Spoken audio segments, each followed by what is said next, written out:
Hello viewers, and welcome to the latest installment of the LOTR LCG Progression Series, a production by Cardboard of the Rings, the bi-weekly podcast about the Lord of the Rings the card game, which is a living card game by Fantasy Flight Games. My name is Mitch. And I'm Matthew. And today we're going to be looking at the new hero and 9 new player cards of our Assault on Osgiliath Adventure Pack. So Matthew, why don't you start us off? The hero of this adventure pack has been much anticipated, and it is Faramir. Threat cost of 11, 2 willpower, 2 attack, 2 defense, 5 hit points. He is Gondor, Ranger, and Noble. He has the ranged keyword, and his ability reads, Faramir gets +1 attack strength for each enemy in the staging area. Much like Hirluin was the first ranged hero outside of tactics, Faramir is sort of continuing that trend, bringing the ranged to the lore heroes. I do think his threat's a little bit high. Certainly his stats are nothing to sneeze at. He's pretty reasonable all the way around, and 5 hit points is quite nice. But 11 threat can be a little bit detrimental, perhaps, in choosing him in your starting lineup. His ability is certainly interesting, and I think we finally, Mitch, get the answer to the question that I was sort of posing in our last card review video, which is, what the heck is this Athelian Archer all about? And now I think we have the answer. If the Athelian Archer can bounce stuff back to the staging area, Faramir gets more and more and more attack strength. There's other cards, though, besides that Archer that could help him out. A Light in the Dark can pin things in the staging area. Fresh Tracks can pin things in the staging area, at least for a round, as can the lore card Ranger Spikes. So, my overall impression of this hero is super cool, great art as always by Magali, and so certainly the card is just aesthetically pleasing, the stats are pleasing, but we're recording this the day that I got the adventure pack. I just went to my local game store, picked it up. They got 2 in stock today. It's a little bit weird. They're getting their normal shipment tomorrow, but I was lucky to get one of the early ones, and I'm super excited about him, and I'm normally not excited about lore, but I can't help but wonder if his ability is going to be a little bit difficult to pull off, to get any real significant boost out of it. I certainly thought of certain quest stages, like Journey Along the Anduin, when you don't engage any enemies, they just sort of pile up in the staging area. Perhaps he could hands upon the bow them or something. But I don't see his attack strength getting astronomical due to his ability, because frankly, it's not all that beneficial to have loads and loads of enemies in the staging area. The threat's just piling up, and it would make questing too difficult. So definitely excited to try him out. I'm going to try and make a deck, I think, with him this weekend and sort of see how it goes. But as we've been saying for the whole cycle, this hero, I think, is really going to take a little bit of extra love to really get any advantage out of his ability, and it might be really tricky to get more than 1 or 2 extra attack strength out of him. Faramir strikes me as a very versatile hero, so just like you said, he does have a very high threat cost, but his stats are respectable in every area, so the big pool of hit points makes him good for undefended attacks. He's got pretty decent defense, so he's a decent defender, and that ranged is going to be exceptionally useful. I think there are definitely going to be situations where his attack power gets a decent bit of a boost due to his built-in ability, but just like you mentioned, I think really bringing him to an astronomical attack value is going to end up being a lot more difficult than it might seem. I think the ideal situation for this character is having a staging area full of enemies that he's powerful enough to kill. Maybe if you've got great yew bow attached to him, or like you mentioned, hands upon the bow. But the same problems that come up with that attachment are also applicable to this character. So he's got a high threat cost, and since you're probably going to be running him with 2 other heroes, unless you've got some other deck to keep your threat value exceptionally low, it's unlikely that you're going to have a staging area with a lot of enemies in it. And if you are doing that, they're still contributing threat against you, and beyond that might possess some sort of detrimental effect until you end up killing them. I like that being a ranged character, he can add some pretty serious attack power, and he's certainly no slouch when it comes to questing either, even battle questing. If you happen to be in a multiplayer game, he can be surprisingly effective, as a lore player is suddenly contributing far more attack strength to the quest than they otherwise would. In our last adventure pack, we covered Pippin, who can push enemies back into the staging area, which would bolster Faramir's attack strength, the same as the spirit event A Light in the Dark, but at least at this point in the game's development, it seems as though Faramir's ability isn't so much one to build a deck around, but rather one that might provide a situational benefit here and there. There was one other card that I thought that might combo well with Faramir, and that's one of his ranger allies, Damrod, from the Heirs of Numenor expansion, the Spirit ally, where if you discard Damrod from play, you get to lower your threat by 1 for each enemy in the staging area. So that could maybe help negate some of Pippin's threat gain or some of these other cards, where not only is Faramir getting stronger for each enemy in the staging area, but you could discard Damrod from play to lower your threat. Now, Damrod's a hefty 4 cost, and that might not be worth it, but it's certainly something you consider, especially if you're bouncing enemies back through Pippin's ability or something like that. But I definitely like how you phrased it there at the end, that at this point it doesn't seem like an entire Ranger deck can be built around him, but rather you get the situational boost that may or may not make the difference in certain portions of the game. In any case, regardless of how effective Faramir ends up being, I'm excited to have a powerful attacker in lore, combined with the Athelian archer that we covered last time, that is bringing some serious ranged attack power into the game outside of the tactics sphere. So I definitely think this could add some more firepower to a more support-oriented deck, and if you do happen to get pretty lucky with your ranger spikes, on the right enemy, that can serve as a permanent attack power boost to Faramir. And really, the biggest shame about this guy is that he prevents players from taking advantage of his stellar leadership ally version. All in all, I'm just very excited to see what kind of deck lists players come up with, whether it's pairing him with Mirland or other very low threat heroes, just to see exactly how much utility we can get out of that +1 attack for each enemy in the staging area ability. But on to our new leadership cards, the first of which is a unique attachment called Sword of Morthond. With a cost of 1, it has the traits Item and Weapon, and reads, attached to a Gondor ally, attached ally gains the Outlands trait. So, this attachment, even though it's unique, is just one more powerful tool for the Outlands deck to employ. And really one of the only weaknesses of the Outlands deck archetype is that even though it is very powerful and all of those individual allies enhance one another, the total number of available Outlands allies is rather low, leading players to have to draw from other characters to fill their decks. There are a number of powerful Gondor characters that tend to make appearances in those Outlands decks, and by attaching this card to one of them, it suddenly allows a powerful questing or combat-oriented character to also take advantage of all of those fantastic Outlands stat-bolstering effects. Yeah, I think this card is rather straightforward in practice. There's 18 Gondor allies at this point, one of which, though, is already in Outlands, so there's only 17 at this point in the cycle that this could be played on. I came up with a few that I thought might be interesting uses for this particular card. The White Tower Watchman might be a nice use if you're doing a mono leadership deck, because he'd gain an additional 3 hit points to allow undefended attacks or damage on your heroes to be transferred to a beefier ally. I thought that this might be good on additional copies of the Athelian Tracker, because his ability doesn't stack. So you play one, you use it for his ability, you then don't have dead trackers in your hand. They can be used to quest, attack, or defend, or do whatever else, because otherwise the Athelian Tracker stats are a little measly.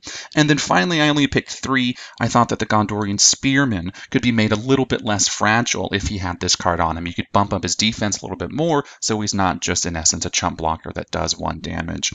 Oh, if I read my notes, I can't read my own handwriting. I have one more. I thought that Denethor, the new ally version we saw in the last pack, would become much less fragile, provided he's getting that willpower boost, because even if all 3 of your heroes have damage, Denethor still would have a point or 2 of willpower.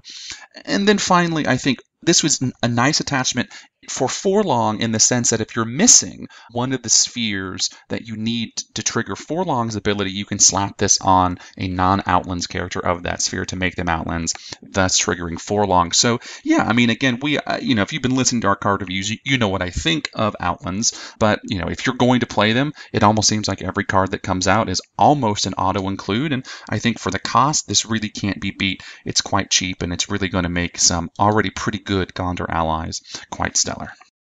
I definitely have to agree with all of the different allies that you already pointed out. In the last adventure pack, we saw the release of Lord of Morthond, which was FFG gently pushing players in the direction of running mono leadership Outlands decks, and for that reason I think White Tower Watchmen and Denethor, like you mentioned, are perfect contenders to receive this card in a defensive capacity. So if you've got a board loaded with Warrior of Losernock and Unfalas Herdsman, both of those allies can be brought to an incredible 5 defense and 6 hit points. And just like you mentioned, with any sort of permanent willpower bolstering effect, all of a sudden you don't have to worry about Denethor leaving play. But beyond those allies that you mentioned, I think Ithilien Archer would be a good option as well. So if you're running the Outlands deck that takes advantage of having a lore hero, you can play some ranged character, and particularly if you have a teammate that's running the leadership version of Boromir, if you have the right Outlands allies in play, you can have an incredible 6-attack ranged ally that, if he doesn't happen to kill anything, he can dump it in the staging area, if it seems like that would be advantageous to you. Really, the only other good defensive character I think this might work well on is Defender of Ramos, just because I feel that 1 hit point really holds him back, and it certainly never hurts to have more than 4 defense. And, because this is a weapon, even though you can't use this with the likes of Foehammer or Goblin Cleaver, you're certainly welcome to trigger Straight Shot, maybe against the Forest Flies and the Nightmare version of Passage Through Mirkwood. So, it's a damn shame that this is unique, but given that Outlands decks probably include powerful Gondor characters, I think this is nevertheless absolutely fantastic. You just want to be absolutely certain to put this on a character that you're using for their stats, as opposed to an ability that requires them to exhaust. As one final thought, in a pinch, there's certainly nothing wrong with playing this on a weak Gondor character like Envoy of Pelargir or Guard of the Citadel, just to provide some sort of situational benefit, and if you need to chump block them away at a later point to put this on a different character, I suppose that's always an option. The final leadership card of this pack is Men of the West. It's a X-cost event. It has the Outlands trait, Action. Return X Outlands allies from your discard pile to your hand. First off, it's an Outlands sort of support card that actually has the Outlands trait, meaning that it can be used with the Hunter of Lamadon, in addition to just regular old Outlands allies. Beyond that, again, it's a fantastic card. Certainly a lot of the modern quests, but even some of the old ones have a lot of sort of board clearing effects, where 1 treachery, if the Outlands don't have their hit points boosted up, they're entirely wiped out. This is sort of the answer or the response to that. So again, it's a pretty straightforward card. I don't have a ton to say about it, but if you're running Outlands, I really can't see not having this particular card in your deck. The cost is quite reasonable. You can choose how many you want to return. It's a pretty nice event for the Outlands deck. This definitely serves to help Outlands decks to overcome one of their biggest flaws, which is that very slow start in the beginning game, or drawing an unlucky sequence of cards off the top of your deck. If it just so happens that you lose some of your most critical allies, like during a very willpower-intensive scenario, if you end up losing some Aether Swordsmen, if you're not able to return those to your hand and then to play, that could potentially hold you back and prevent you from winning that quest. Or, if it just so happens that you're working toward the late game and you find yourself with not a lot of characters in play, if they've been lost through any number of different card effects, this at times expensive card can nevertheless become extraordinarily cost-effective, where it's essentially 1 resource per card to put a character back into your hand that, once it enters play, might have 3s or 4s for most, if not all, of its attributes. Leadership certainly has plenty of resource generation to fund this event, the likes of Steward of Gondor, Horn of Gondor, and gaining strength, so I really can't see any downside to this card. It helps to fix one of the fatal flaws of the Outlands deck, and I think this is an immediate staple. As one final thought, I think that Men of the West makes two already powerful, Outlands-friendly leadership cards all the more useful to employ, namely a Very Good Tale and King Under the Mountain. So a Very Good Tale is a powerful effect that allows you to exhaust 2 allies to discard the top 5 cards of your deck to put 2 allies into play. But in the past, if it just so happened that you had more than 2 Outlands allies, you had to pick the best of what you got, and then resign yourself to the rest of those being added to your discard pile. And it was the same thing if you happened to pull a powerful character like Gandalf, where situationally he would be much better to drop on the table. But if you did that, then you were potentially preventing yourself from getting your Outlands characters to be as powerful as they can possibly be. Now, with Men of the West, players can put a Very Good Tale into play with reckless abandon, so as soon as they pull it, even if they discard a bunch of allies, they can rest assured that later in the game, they're going to be able to retrieve those. And, if you have Men of the West in your hand, adding additional allies to your discard pile essentially serves as card advantage as well. Somewhat of an extension of your hand, and that's why I like King Under the Mountain so much. So, ever since players started running mono leadership Outlands decks, a good contender for inclusion has been Balin for his shadow cancellation. And if you have that dwarf attachment stuck to him, each and every turn you're drawing 1 card and discarding 1 card. Just like with a Very Good Tale, players previously felt as though their hand were forced that each and every time they have to pick that Outlands ally, as opposed to perhaps some sort of powerful resource acceleration effect, just because they don't want to end up giving themselves a handicap in the long term. But, again, now that players don't have to worry about discarding Outlands cards, they're more than able to pick whichever card is going to help them more in the short term, so that they can establish that foothold against the encounter deck, resting assured that later in the game, they're going to be able to return all of those allies to their hand in order to maintain that foothold and eventually entirely overwhelm the encounter deck. But on to our tactics cards, the first of which is an ally named the Knight of Minas Tirith.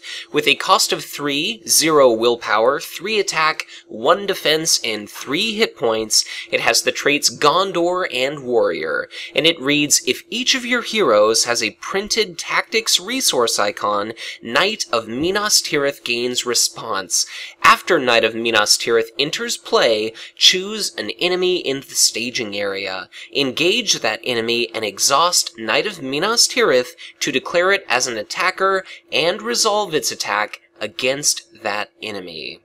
So this card serves a variety of different purposes. We'd seen Son of Arnor in the past that allows players to pull stubborn enemies out of the staging area, but this is a little bit different because it does that and declares an immediate attack against that enemy. So if there's something stuck in the staging area that cannot be optionally engaged, ideally you bring that down to be engaged with you, you circumvent whatever nasty effect it has, because you're immediately able to dispatch that enemy, so it never makes it to the combat phase to declare an attack against you.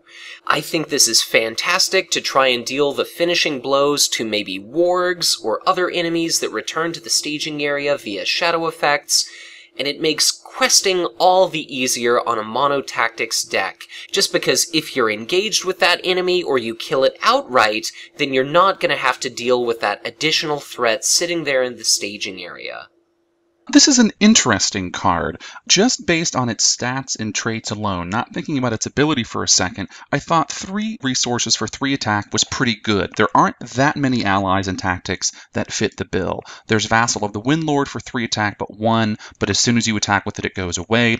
There's Landreval, who also has 3, but he's a hefty 5 cost eagle. And then there's the Veteran of the Nanduhirian, who costs 4, comes in with the damage, but has very, very similar stats to this guy. So again, as you sort sort of mentioned last time with power creep, we're getting better sort of costed allies with as good or better stats than we've seen from the Shadows of Mirkwood cycle or the core set.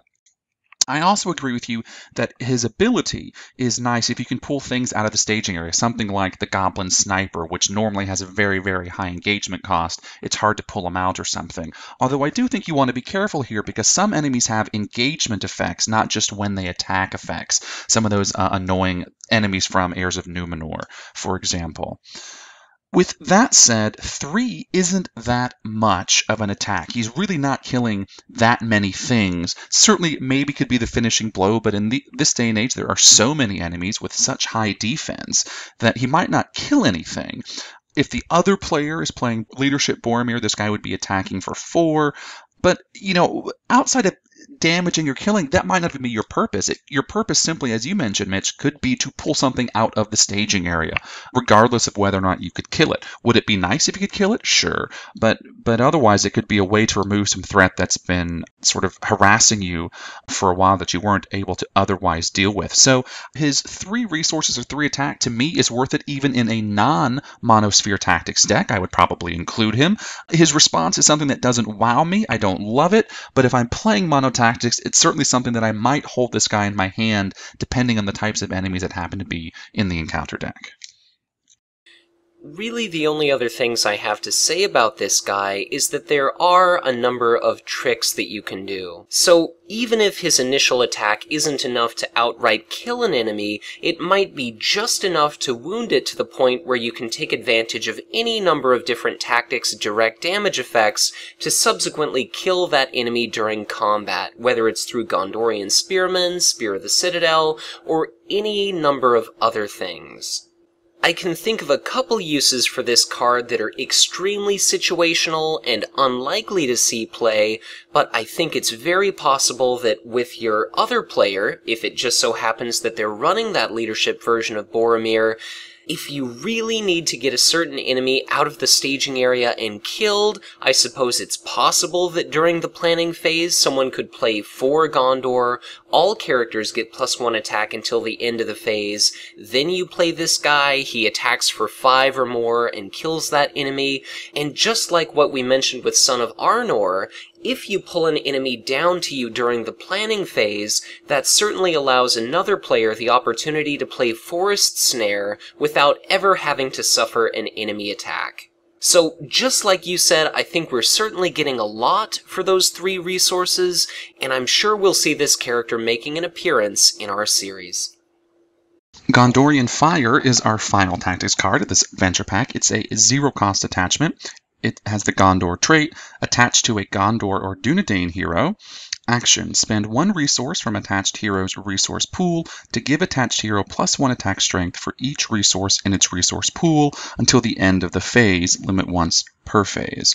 So this is very similar to the Spirit attachment, Blood of Numenor, which was boosting a Gondor or Dunedain hero's defense. There are 3 Dunedain heroes at this point, Beorvor and the 2 versions of Aragorn, and there are 7 Gondor heroes at this point. I think that this would be great for the tactics version of Boromir because of his readying ability. I think this would even be nice for Faramir that we get in this adventure pack. It's one other way to boost up attack strength. But of course you're going to need some sort of resource acceleration to really get this card the most bang for your buck. So the Horn of Gondor, the Steward of Gondor, which by the way, the Steward of Gondor would allow you to attach this on anybody, would be good, but as well as those Gondor-specific events, such as the Wealth of Gondor or Gaining Strength. So I think it's an interesting card. I certainly think it's more manageable than Keeping Count, which is just a headache for me to figure out how that card works. To me, it's eminently more playable. Whether or not I'll put it in my deck, I don't know. I'll have to see.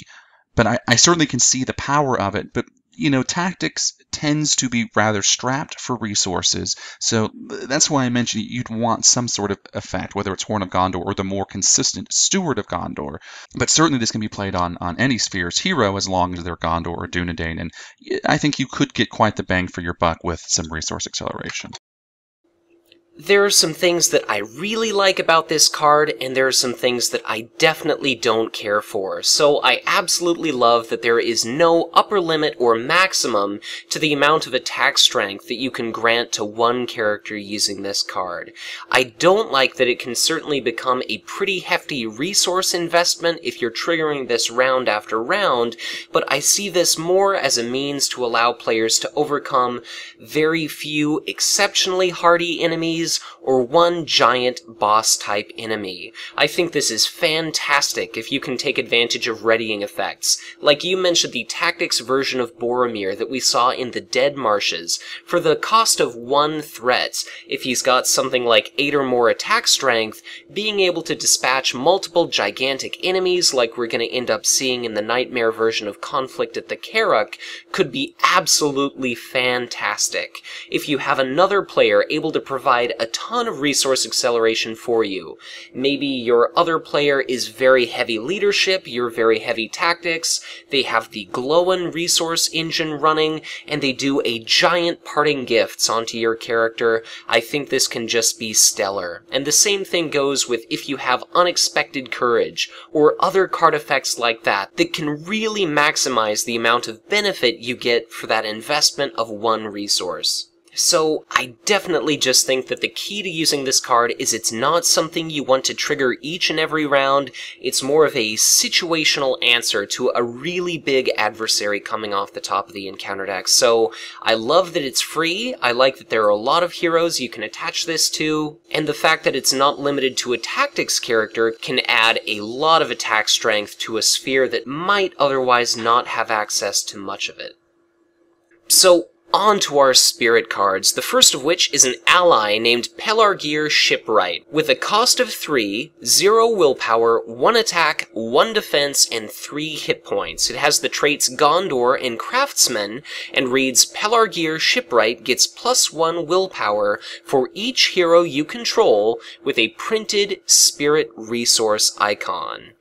So, if a player happens to be running 3 spirit heroes, this is 3 willpower for a cost of 3. It's certainly not the most cost-effective source of willpower spirit has to offer, but it's nevertheless a powerful draw, and if you're approaching the mid or the late game, you're certainly not going to be disappointed when you draw this ally. Sure, there certainly are no other spirit allies with 3 willpower, at least base, maybe some dwarves with Dane or something. So again, just like the Knight of Minas Tirith from this adventure pack, you're basically paying 3 for 3. In this case, it's 3 resources for 3 willpower, which making him the highest willpower spirit ally to date. He also has 3 hit points, which I think puts him in the safe territory for a lot of those really nasty treacheries if he's exhausted to the quest. So I quite like him. I think he's a great card, and if you're going to be playing Mono Spirit, I think he's almost an auto-include ally.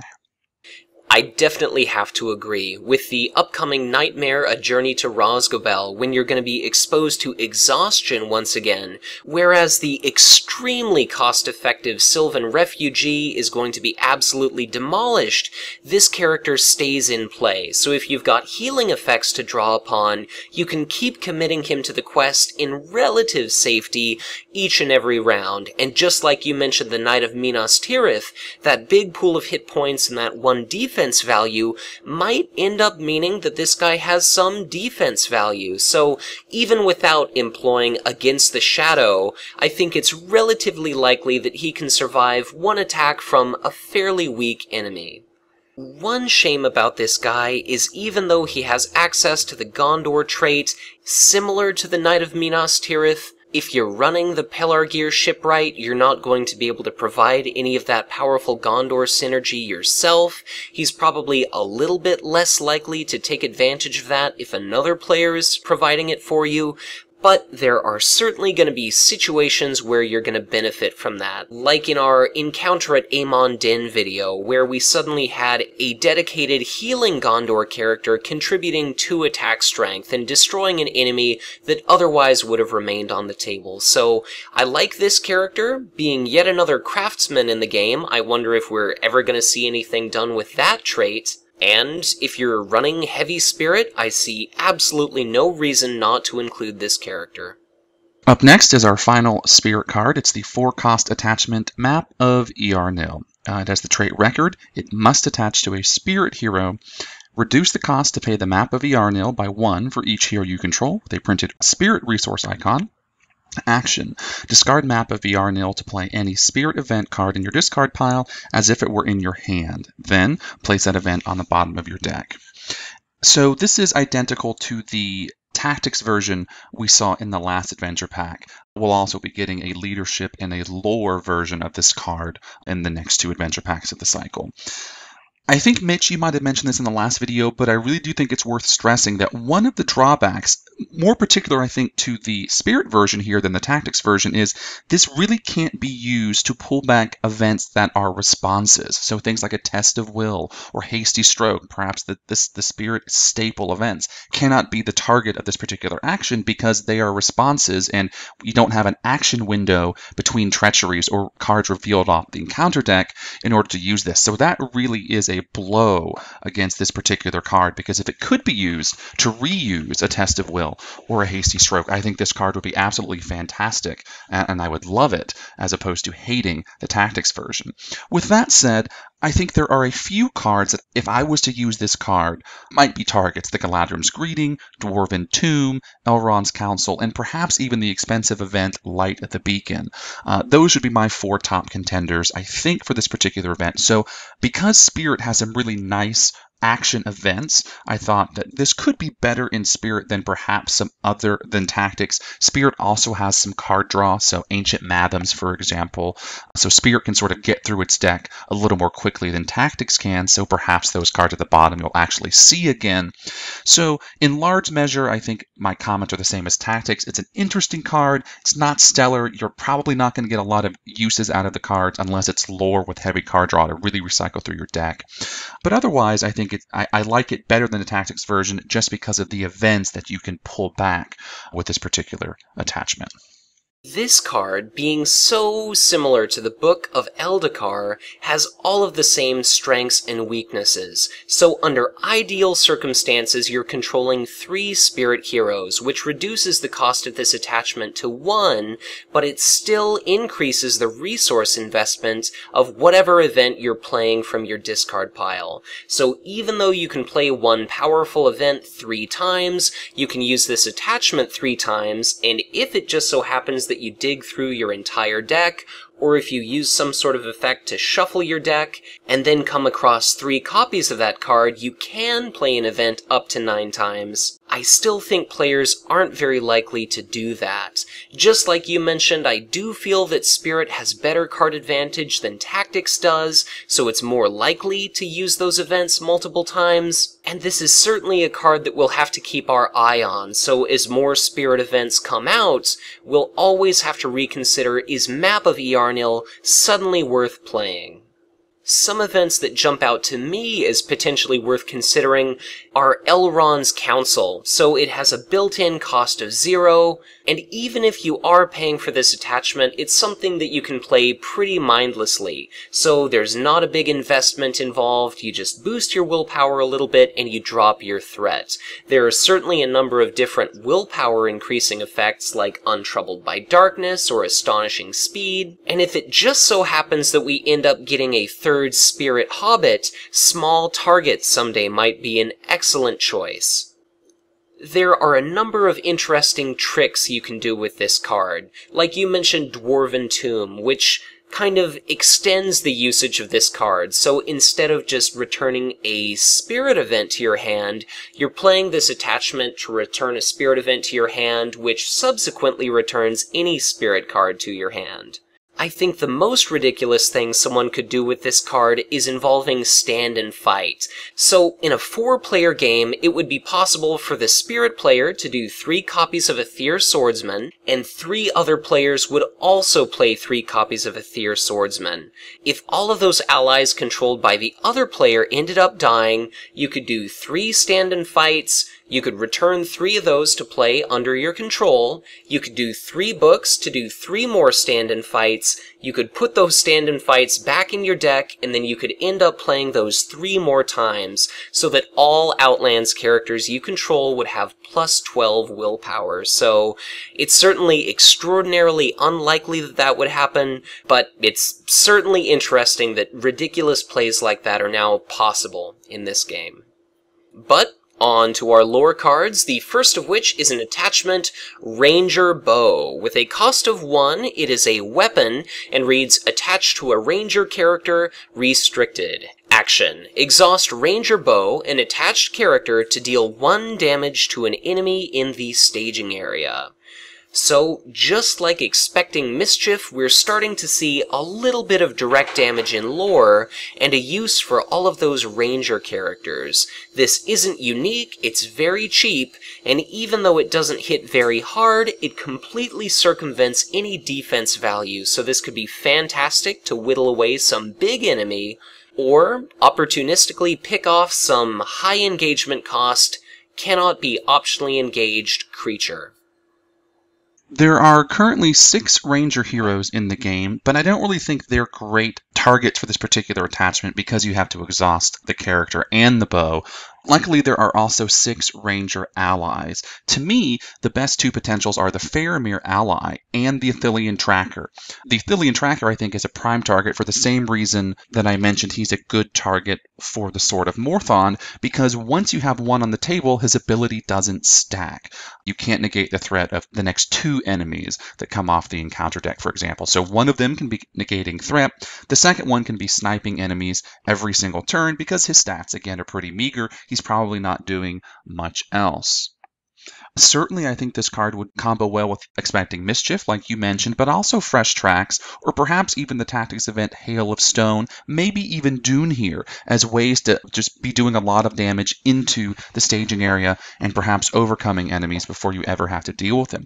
So I think this is a very interesting card. Longtime viewers of our series know that I'm not really a huge fan of lore, and I either play it only because Mitch makes me, or in this particular cycle, I have decided to forego tactics to be a little bit different. But I gotta say, Faramir, Expecting Mischief, Ranger Bow, the next lore card we'll be talking about, there's quite a few things that have been coming out in the past few releases that are really making me give lore a second look, and it's largely because lore is looking a lot like tactics, so no surprise to me there, but I'm sort of excited to try to get a Ranger deck to work. Maybe we'll get a few more things in the next 2 adventure packs, but I quite like this card. I think in conjunction with Thalon or something else that's doing direct damage, this could be quite nice.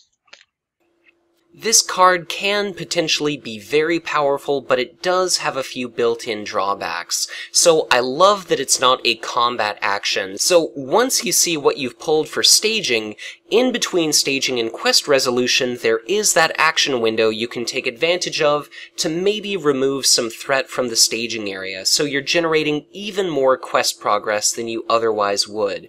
But one of the problems with this card is even though we have a few different Ranger allies, a lot of them are prohibitively expensive, and some of them, like you mentioned the Athelian tracker, you kind of have to weigh, do I want to use its ability before I know what's coming off of the encounter deck? Or do I wait to see what I pull, and then maybe deal some damage with Ranger Bow, possibly killing an enemy, but possibly just causing you to miss out on that action. Just like you mentioned the Faramir ally as being a great contender for this, he's a good example of a character where you'd be waiting no matter what, so under most circumstances, there's no reason for you to use Faramir's ability before staging. So by the time you get around to making that choice, do I use his ability or do I not? In that situation, you're not presented with making that choice until you have all the information.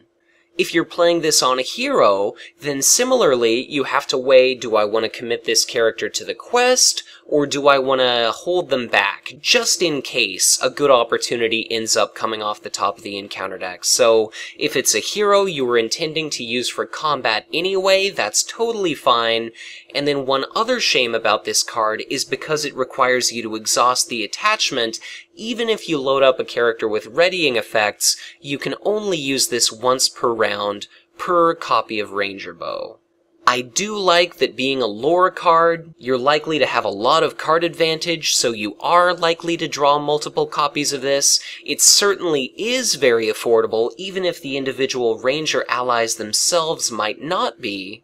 But I think once multiple copies of this hit the table, with any of the direct damage effects you've mentioned, and especially if multiple players are using this card, you can start to deal a serious amount of damage to enemies in the staging area.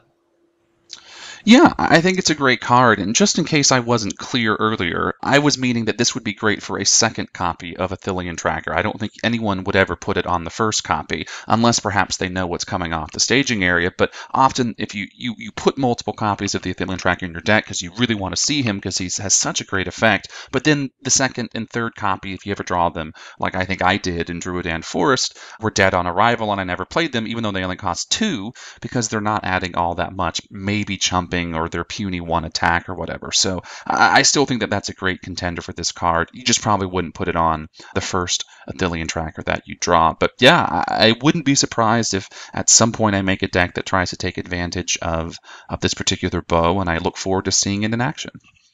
I certainly agree. So lots of card advantage means not only lots of ranger bows, but also hopefully multiple copies of those inexpensive ranger characters, just so you can start to fill those enemies in the staging area with arrows. As two final thoughts about Ranger Bow, when a lore player is taking advantage of the attachment Ranger Spikes, it does sometimes happen that happens to spring on a less than desirable target. So this could serve as a means for that player to correct that mistake and destroy that enemy pinned in the staging area so that it can no longer trigger some sort of nasty effect. And in the Druidan Forest Adventure Pack, we saw yet another means of pinning enemies down in the staging area, the mono-lore-friendly advance warning. So, if it just so happens that a bunch of nasty enemies come off the encounter deck, and you can't accumulate quite enough damage in one round to destroy them while they remain in the staging area, that event can trap them there until the following round when all of your characters and attachments are refreshed, and you can trigger all of those direct damage effects once again, which at that point is hopefully sufficient to destroy those enemies. And that leads us to our final lore card, the 1-cost event, Forest Patrol. Play only if you control at least one ranger character. Action, deal 3 damage to an enemy with at least 1 trap card attached to it. So I think that this is just more staging area direct damage. There's only 3 traps at this point in the game, although I think this would be sort of a stupid card to play if you have something forest snared. So really it's going to be the Ranger Spikes or the Athelian Pit that this card I think would be used in conjunction with, unless perhaps we're getting some more traps in the final 2 adventure packs. I don't know. But 3 damage is a lot. But it still seems to me that the best contender would be the Athelian Pit, because provided the enemy that got snared in the Ranger Spikes doesn't have an archery keyword or some sort of constant boosting effect of the threat of other enemies of the same trait or something, you usually sort of spike it and forget it, right? If its threat is 0, you don't really need to worry about it. The Athelian Pit is my least favorite of the 3 traps, so in some sense I think Forest Patrol is lowered in my viewpoint because it really works best with the worst trap. But with that said, I still think if you're going to try and build a trap deck, which I think a lot of people are excited about, this is certainly a card that you would want to include. This card strikes me as a little bit of a correction if a trap happens to spring on a less than ideal or outright awful target. I'm thinking of something like a 7 archery value Druidan Hunter in the Druidan Forest scenario that's pinned down with a Ranger Spikes. So even though it's sitting there in the staging area, it's still got some sort of horrible effect it can bring to bear against the players. Or if you end up trapping something like an Elder Nameless Thing, which is some big beefy enemy that has a higher than 2 threat value, so it's providing some sort of persistent negative effect. The same thing goes with a Druidan Drummer, where it's bolstering the threat of any subsequent enemy that enters the staging area. In that sense, if you're able to kill that enemy that's stuck to the trap, it allows you to potentially recycle those cards back to your hand. So if you've got Erebor Hammersmith, or you or another player are playing Second Breakfast, you can bounce those back to your hand and then dump them back into the staging area, hoping for better luck next time. What strikes me as a little bit odd about this card, kind of like you mentioned, is that ideally you're not going to need this card, so your Ranger Spikes is pinning down some vanilla 2 or less threat enemy, or your Forest Snare, once it's stuck to an enemy, you can basically forget about it. So there are always going to be shadow cards that cause you to discard attachments you control, so in some situations there is a slight risk leaving enemies in play that are disabled by attachments. But I just can't help but feel, under a lot of situations, this card plain isn't necessary. So, like you said, it can expedite an Athelian pit leading up to the destruction of a big, beefy enemy. But all in all, at this point, I'm pretty hesitant to include this in a deck. So, the final card of this adventure pack is a unique, neutral attachment, the Palantir, which, for a cost of 1, is an artifact and item and reads, attached to a noble hero. Planning action. Exhaust Palantir and detached hero to name a card type and look at the top 3 cards of the encounter deck. For each of those cards that matches the named type, draw a card. For each of those cards that does not match the named type, raise your threat by 2.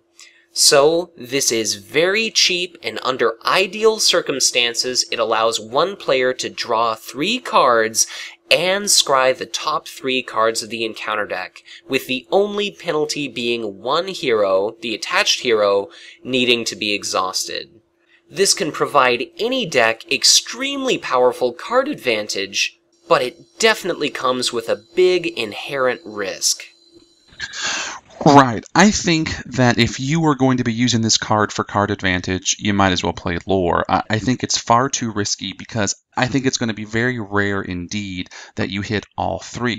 I think the biggest advantage, or really the real use, is the persistent ability to scry the most number of cards yet in the game. I guess it equals Risk of Light, which is also 3, but that's an event.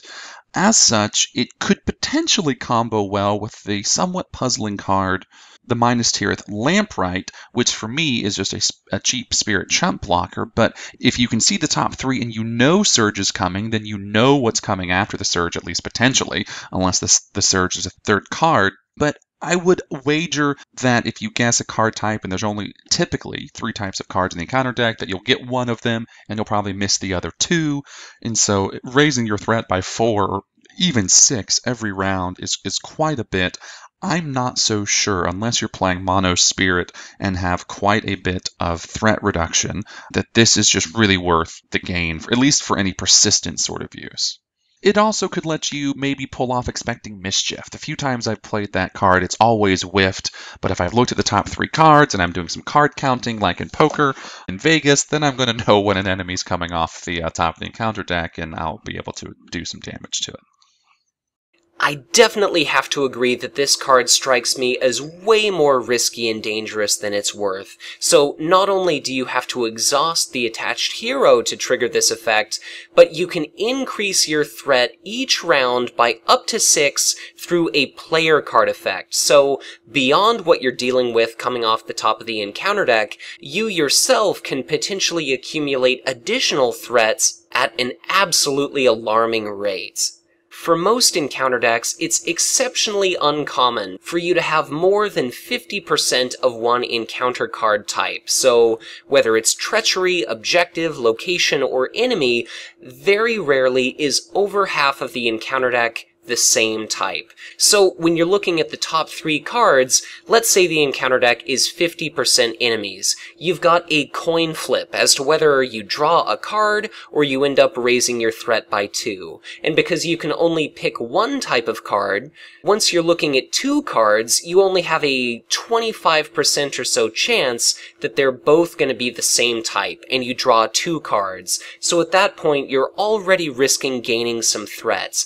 And even if you're looking at that 50% number, by the time you get to the 3rd card, you only have something like a 12.5% chance of all 3 being the same type. So it's very likely that you're going to raise your threat by 2 or 4, so unless you really need to know what's coming off the top of the encounter deck, unless you've really got some free hero actions, or you're able to take advantage of some extremely powerful threat reduction effects, this card just seems like way more trouble than it's worth. So certainly if maybe another player has Aragorn that they can throw over to your side with Desperate Alliance, that might help to make this card more worth it, but this just strikes me as way too expensive and way too risky compared to a hero like Barivor, where it simply exhausts that hero to have someone draw 2 cards. No real risk whatsoever. There are a number of cards where you can stack the top of the encounter deck, so maybe you use Hinnamarth Riversong to scry the top card of the encounter deck and you know it's an enemy. Maybe you see the top card of the encounter discard pile and that's also an enemy, so maybe you use Shadow of the Past to ensure that you get at least 2 hits, but really, if you're going to that much effort just to make a card like this work, I applaud your effort, but it just seems like a ridiculous length at which to go to try and get this cool, thematic card to function in a deck. Right, I absolutely agree that this is a thematic card, but if you're going to go through the rigmarole you just mentioned, just play any old lore card that lets you draw some cards. You know, the only, use I can really see is we've had a few games where we've had to, rush to the finish line. We had to do one all-out push to make sure that we won, and if we got that one treachery or that one whatever, we were screwed. I suppose this could let you know if it's coming in case you need to try and attempt to sort of stall for a round, but even still, in this case, that wouldn't be a win-more situation, but it's the only situation where I could see stomaching a gain of 6 threat, which is we either need to win it now or something bad's going to happen. But I would say gaining 6 threat and then 1 from the refresh, making it a total of 7 at least, if there's no doomed, is just incredibly difficult. So I can't help but wonder if we'll ever get a hero or a card or something that somehow negates the use of the Palantir, like a hero that has a built-in immunity to it. Saruman's the only one I can think of. I don't know if we'll ever get a hero version of him or a hero version of Gandalf, maybe, but I just don't think the risk meets the reward. So if you're a thematic player, I can see people trying to pull this card off. Otherwise, having to play Galadrim's Greeting just because I appeared in the Palantir like a fool of a took once too often, I don't think I'm going to try and pull that off. I think it's very cool that the lore version of Aragorn can help to overcome some of the threat accumulated by this card, in that he's the one person who's not afraid to stare into the Palantir and confront Sauron, but at the same time, he's one of the very few non-noble heroes, so you can't actually attach this to him. So maybe if somebody else is using the Palantir, then Aragorn can save the day, but fascinating card, conceptually a very cool ability, but certainly not one that I can see myself incorporating into any deck anytime soon. As a final thought on this card, this is one of the few instances where the noble trait actually has some use, Envoy of Peller Gear being another, although I'm not so sure that if I wanted the noble trait to get some love that this would be what I would want, but there you go.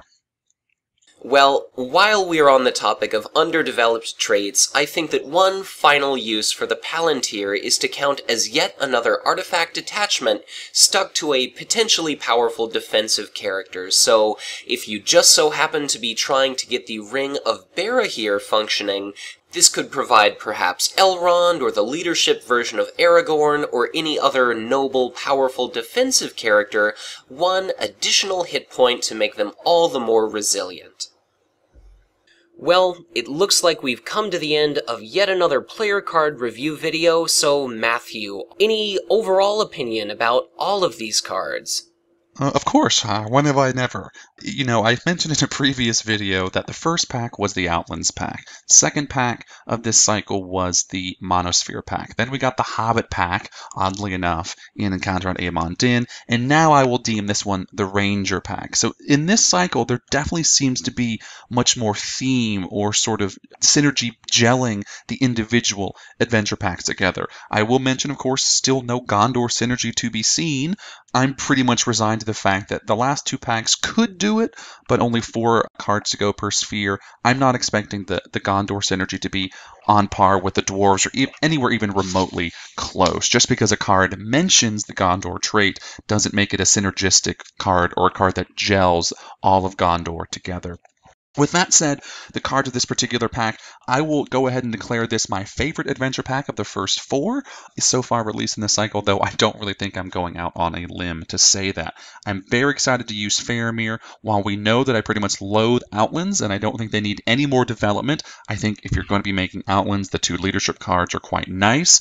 The problem is leadership isn't getting a whole lot of love in this cycle outside of the Outland stuff it's getting. So if you're a regular non-Outlands leadership player, you're probably not too pleased. I like the Knight of Minas Tirith. Gondor Ii and Fire has some potential. The Shipwright is great. The map of Earnil is better than the Tactics version. Like Ranger Bow, you're a little negative on Forest Patrol, or at least a little skeptical. I like it. I think I'll give it a shot, but I do certainly share your reservations. And the Palantir, well, that's never going to make it into my deck. You know, theme is fun, but to me this isn't an RPG. I want to win, and I don't want to raise my threat 7 every single turn, or at least have the potential of that. So what I like about this pack is what I haven't liked about the first 3, is that in a general purpose deck, you're not building a theme deck, you're not doing a monosphere deck or whatever, there haven't been any cards that can be plopped into any old deck and they'll work just fine. We finally have cards that will. Knight of Minas Tirith, I think, is good even if you're not playing mono tactics. I think the Peller Shipwright might be enough to entice me to try Monosphere, even though that might be the weakest of the Monosphere spheres at this point. The lore cards are enough for me, I think, to throw into almost any sort of generic lore deck, because most lore decks have some Rangers. The Athelian Tracker's that good. Faramir, as you mentioned, I think so aptly, really is just a nice, well-rounded hero, and if he happens to get the boost to his attack, it's just sort of like a nice little added bonus. You don't have to build a deck around him. So finally, we get some cards that can really be put into general use decks, and so I think that's why I'm so excited about this particular adventure pack. What do you think of these cards, Mitch? Well, I definitely think you covered it pretty well. The Outlands deck gets another couple powerful tools to help overcome those few and far between weaknesses that deck archetype has. I'm just as excited as you are to see Faramir on the table, especially considering that once our Black Riders expansion hits, we're going to start seeing Hobbit decks that are all about returning enemies to the staging area, delaying attacks, so having other players with a lot of powerful ranged characters could just be fantastic in helping that deck archetype.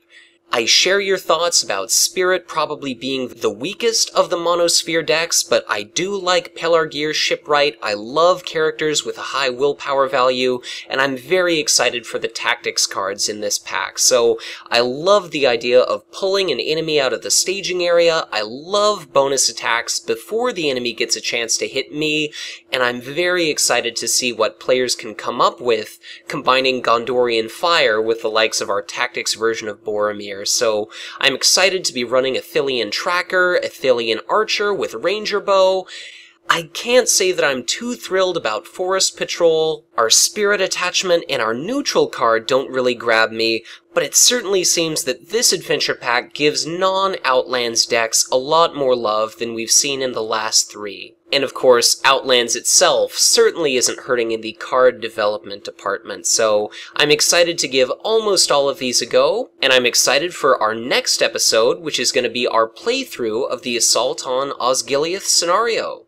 Right, I'm not so sure I'm excited about it, because while the difficulty ratings might be a little misleading, this one's a difficulty level 8, so I think it's the first one of the cycle that I'm really apprehensive about. So yeah, we'll definitely have to see how it goes. Well, I think we've pretty much said all there is to say about these cards, so as always, be sure to hit that like button if you enjoyed this video, subscribe to our channel if you have not done so already. Feel free to leave a comment below if you've thought of a use for any of these player cards that Matthew and I haven't happened to think of. So, as always, thanks for watching, and we'll see you again soon.